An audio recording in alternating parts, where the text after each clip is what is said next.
विपक्ष मुद्दों से भटक चुका है। यही वजह है कि कभी सनातन पर विवादित बयान दिए जाते हैं तो कभी जातिगत जनगणना का शेर उठाकर जातिगत वोट कार्ड खेलने की विपक्षी कोशिश की जाती है। बिहार में जातिगत जनगणना के बाद कांग्रेस शासित राज्य राजस्थान और छत्तीसगढ़ में भी सरकार इसकी पैरवी कर जनगणना कराने की बात कह रही है।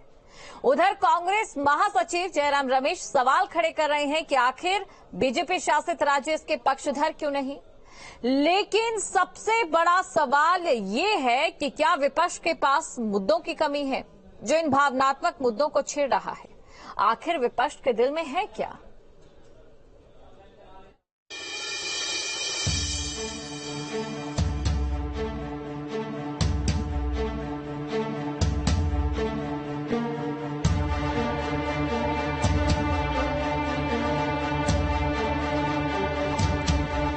पूछिए क्यों नहीं कर रहे हैं जाति जनगणना। 90 लोगों में से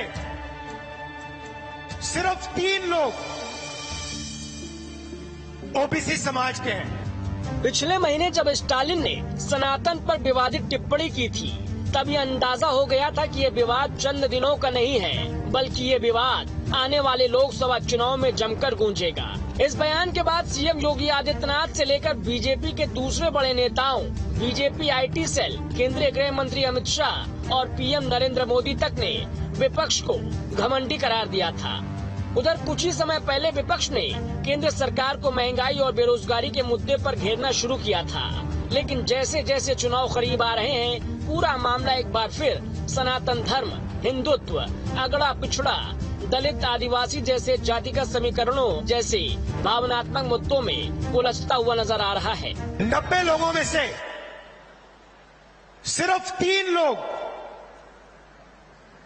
ओबीसी समाज के हैं और वो 3 लोग हिंदुस्तान का सिर्फ 5% बजट कंट्रोल करते हैं। पिछड़े वर्गों के लिए कुछ नहीं किया 70 वर्षों में। पिछड़ा वर्ग कमीशन भी आया तो मोरारजी देसाई जी के समय में आया था और कांग्रेस ने विरोध किया था।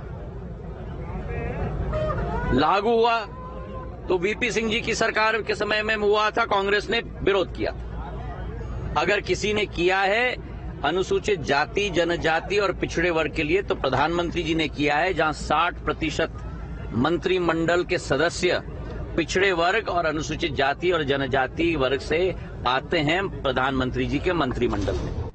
इधर बीजेपी ने आरोप लगाया है कि विपक्षी दलों की ओर से सनातन धर्म और हिंदुओं का विरोध एक सोची समझी रणनीति के तहत किया जा रहा है। भाजपा के हिंदुत्व और राष्ट्रवाद की राजनीति के काट के तौर पर विपक्ष जातिगत जनगणना का मुद्दा उठाकर कुछ जातियों को अपने खेमे में लाने की कोशिश कर रहा है।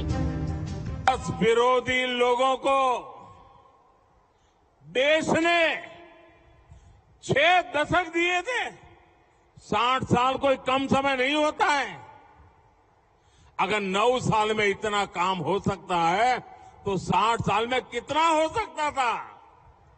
उनके पास भी मौका था, वो नहीं कर पाए। ये उनकी नाकामी है।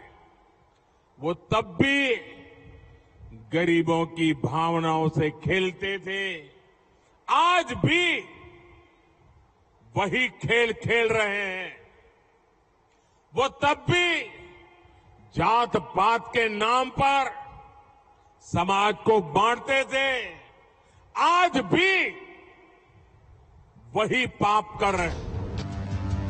जिस तरीके से सोनिया गांधी ने विशेष संसद सत्र में जातिगत गणना पर चर्चा कराने की मांग की है, वो भी इसी रणनीति का अहम हिस्सा माना जा रहा है।